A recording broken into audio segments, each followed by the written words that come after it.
Welcome back, guys. Y'all saw the title. Let's get into it. As most of you know, when I start my fades, I usually use the clippers to create a softer bald line. Sometimes I use a trimmer, like in this case, but that's mainly for content purposes, to make the video pop a little more. In real cutting situations, I like to avoid creating a harsh bald line because it makes blending tougher later on. But I do want to say that in this haircut, we're going to do a drop fade, and I'll be talking about something important. Not taking the baldness up too high, especially around the tighter areas of the head. You want to preserve that structure so your fade flows better and looks more balanced overall. My client wanted to keep all the bulk up top. He really likes the look, so we didn't go too crazy with removing length. I went in with the number 3 guard with the lever closed and started debulking everything while keeping the shape of the fade in mind. And I simply follow the shape of the baseline, like I always do, to keep the structure of the fade consistent, no matter what guideline I'm setting. So with the number 3, I didn't really take too much bulk off. It was more of a light flick into that curly hair that he has, just to clean it up without removing the weight he wanted to keep. Then I followed up with the 1.5 guard with the lever closed and went up about half an inch to an inch below the 3. Then without switching guards, I blend the 1.5 into the 3 by opening the lever. Now, the angle of the blade here really matters. I'm showing you how I'm gliding the clipper with the blade facing out, not in. This outward angle allows me to kind of skip guards. It gives me the freedom to almost freehand a bit with the 1.5 flicking from shorter lengths into longer ones. So when you're working with guards like the 1.5 or the half guard, sometimes you can skip certain guards. That clipper angle should be more out, especially in those in-between areas, just like I'm doing here. And then I'll show you as well with the half area. And if you've seen my past tutorials, I also explain that a little bit more in detail. And that's pretty much how I skip the 1 guard or the 2 guard, saving me a lot of time. But in this 3 guard area and 1.5 area, if you're new to my channel, this is how I create the ceiling or the roof of my fade. The dark foundation that pretty much helps me know how high not to take my fade.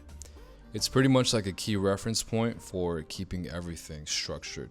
And then to finalize and clean up that dark area, the ceiling of my fade, I like to go in with the thinning shears.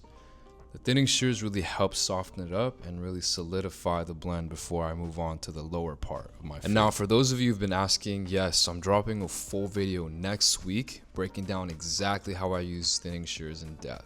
But just to be clear, it's not something you need to spend a ton of time on. You're only using thinning shears where it's necessary.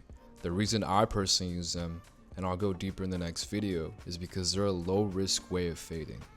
They help you avoid taking the fade too high with your clippers, or simply throwing off the structure when you're trying to flick up there or whatever, especially if you're still learning.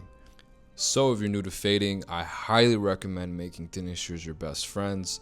They're insanely effective, and honestly, they've made a huge difference in how clean and controlled my fades are. They've changed the game for me ever since I started cutting hair, and for anyone that hasn't used them at all, you're missing out, seriously.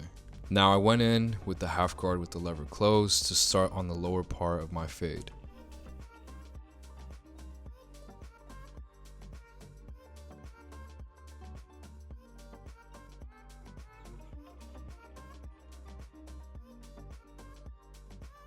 Now without switching guards, I open the lever and start blending up.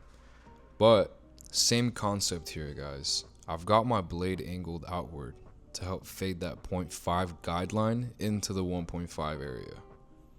And again, I'll just demonstrate here. Again, my blade is out, because when I have it more in, I tend to cut more. When I have it out, I tend to cut less.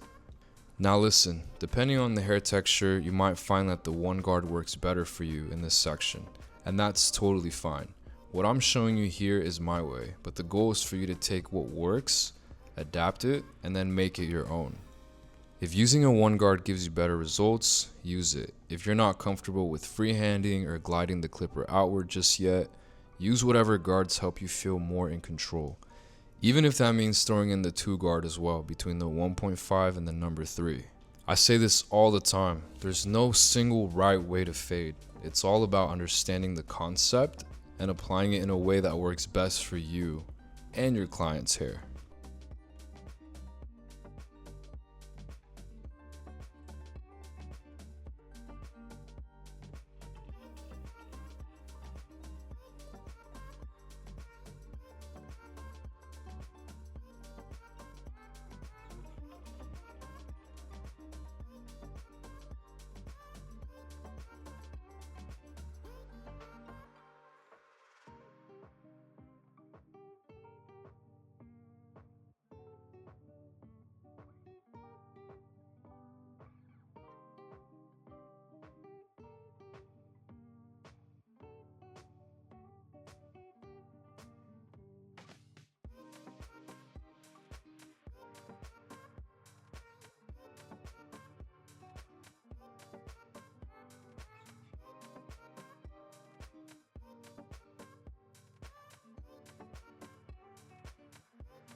Now with the shaver, I'm not going to take it too high, and there's a reason for that. I actually saved the shaver for this part of the cut after I've already developed most of the structure of my fade.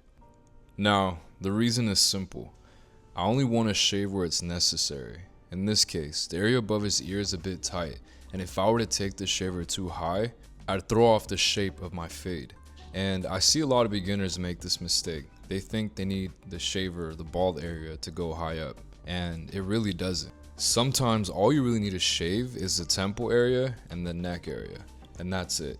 Just enough to give the fade that pop without messing up the shape. So again, only shave where it's necessary so your structure stays clean and intentional with whatever it is that you're trying to do.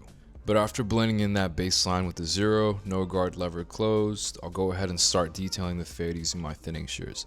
This is where I focus on getting rid of any dark spots that don't belong and making sure everything flows consistently throughout the fade.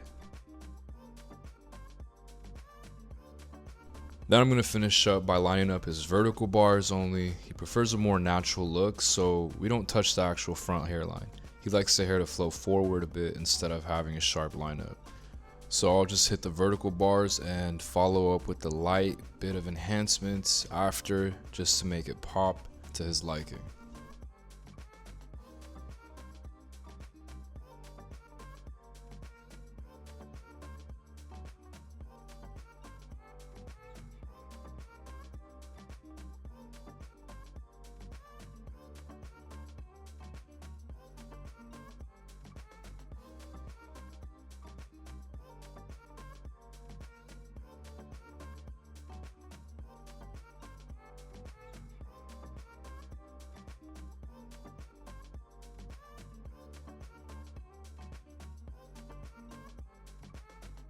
Now after that, I'm going to go in with a little bit of point cutting just to detail the fade a bit more. And guys, at the end of the day, a fade can only be so perfect, so don't stress trying to make it flawless. If it looks good to you, it's good.